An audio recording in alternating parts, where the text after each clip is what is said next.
প্রিয় চাকরি প্রত্যাশী বন্ধুরা, আমরা এখন দেখব সিভিল সার্জনের কার্যালয় বরিশাল এর স্বাস্থ্য সহকারী পদের লিখিত গণিত প্রশ্নের সমাধান। আমাদের প্রশ্ন নম্বর শুরু হবে 13 নম্বর অঙ্ক দিয়ে।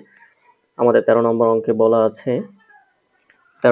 বলা আছে 2টি সংখ্যার প্রথমটির 3 গুণের সাথে দ্বিতীয়টির 2 গুণ যোগ করলে 59 হয়, আবার প্রথমটির 2 গুণ থেকে দ্বিতীয়টি বিয়োগ করলে 9 হয়। সংখ্যাদ্বয় নির্ণয় করুন।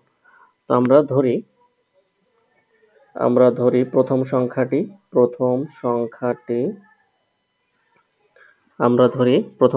হচ্ছে x ধরলাম।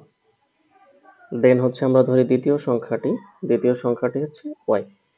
তাহলে আমাদের প্রথম শর্ত মতে কি হবে? আমাদের প্রথম শর্ত মতে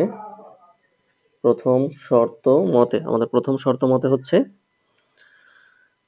প্রথম সংখ্যাটির 3 গুণের সাথে প্রথম সংখ্যাটির 3 গুণ হচ্ছে কি? আমাদের হচ্ছে thrice x প্লাস যোগ করতে হবে দ্বিতীয় সংখ্যাটির 2 গুণ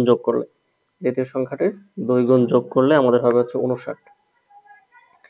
এটাকে আমরা ধরতে পারি এক নং সমীকরণ।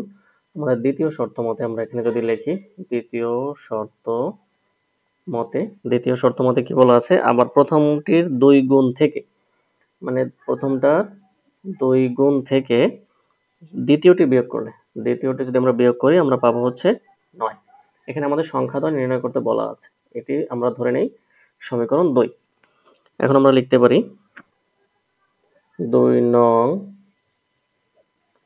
সমীকরণকে 2 দ্বারা গুণ করে 1 নং সমীকরণের সাথে যোগ করি। আচ্ছা, এখানে হচ্ছে আমাদের 1 নং সমীকরণটা হচ্ছে thrice x plus 2y সমান হচ্ছে 59। এখানে 2 দ্বারা যদি আমরা গুণ করি আমাদের 4x মাইনাস হচ্ছে 2y সমান হচ্ছে 9 দুগুণে 18। আমাদের বলা আছে কি? যোগ করার কথা বলা আছে। তো আমরা যদি যোগ করলে আর সাইন চেঞ্জ হবে না। যেভাবে 4 আর 3 এর 7x আর 2y কাটাকাটি যায়। আমাদের থাকবে কত এখানে? আমাদের থাকবে হচ্ছে 8 8 16 6 17, হাতে আছে 1, একে 2, 5 আর 2 হচ্ছে 7। তোমরা কাটাকাটি করলে আসবে হচ্ছে 7 11 77। 7 11 77। তো এখন আমরা 1 নং অথবা 2 নং সমীকরণে এই x এর মানটা বসাবো। 2 নং সমীকরণে x সমান 11 বসিয়ে পাই। 2 নং সমীকরণে আমরা x সমান 11 বসাই। আমাদের 2 নং সমীকরণটা হচ্ছে 2 ইন্টু x মানে কত? 11 মাইনাস y সমান হচ্ছে 9। তাহলে 11 দুগুণী 22 মাইনাস y সমান হচ্ছে 9 মাইনাস y সমান 9 গুণ মাইনাস 22। তাহলে 22 থেকে 9 গেলে আমাদের থাকে কত? হচ্ছে মাইনাস 13 থাকে। তো মাইনাস মাইনাস কাটা, y সমান হচ্ছে আমাদের 13। তো আমাদের একটা সংখ্যা কি?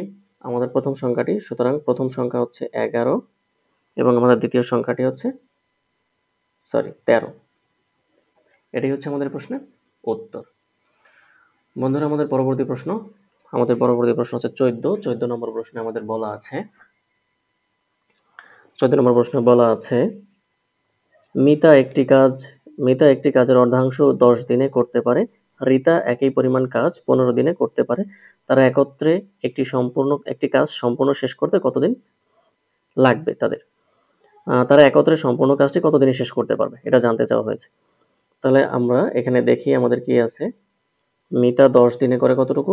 মিতা 10 দিনে করে 1/2 অংশ। তাহলে সুতরাং মিতা একদিনে কতটুকু করবে? একদিনে করবে কত? কম। তাহলে 2 গুণন হচ্ছে 10, সুতরাং হচ্ছে 1/20 অংশ। মিতার পর হচ্ছে কি?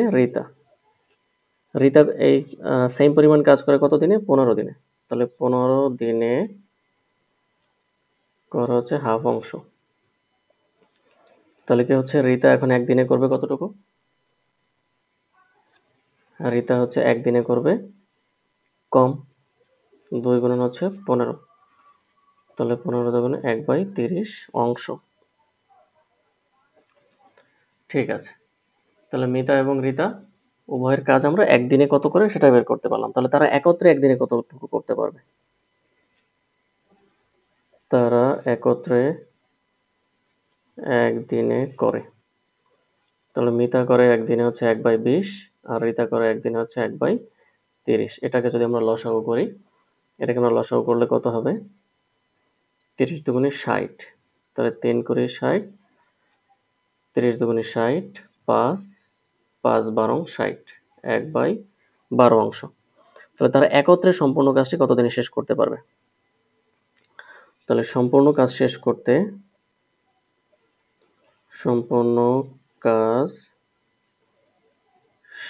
করতে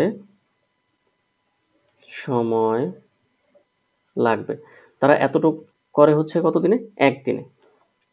এত অংশ করে একদিনে। তাহলে এক বা সম্পূর্ণ অংশ করে কতদিনে? এটা যদি আপনারা এভাবে করতে চান, এভাবে না দিলে আমরা একটু সমীকরণ আকারে বসায়ও করতে পারি। আচ্ছা, যে তারা 1/12 অংশ করে একদিনে, এভাবে লিখলাম। ঠিক আছে? আচ্ছা, সুতরাং তারা এক বা সম্পূর্ণ অংশ করবে, তাহলে 1 গুণন হচ্ছে 12, সুতরাং হচ্ছে 12 দিনে। এটাই হচ্ছে আমাদের উত্তর, 12 দিন। তো ধন্যবাদ বন্ধুরা। আমাদের ম্যাথ সলিউশনগুলি ভালো লাগলে অবশ্যই আমাদের চ্যানেলটাকে সাবস্ক্রাইব করবেন এবং আমাদের সঙ্গেই থাকবেন। ধন্যবাদ।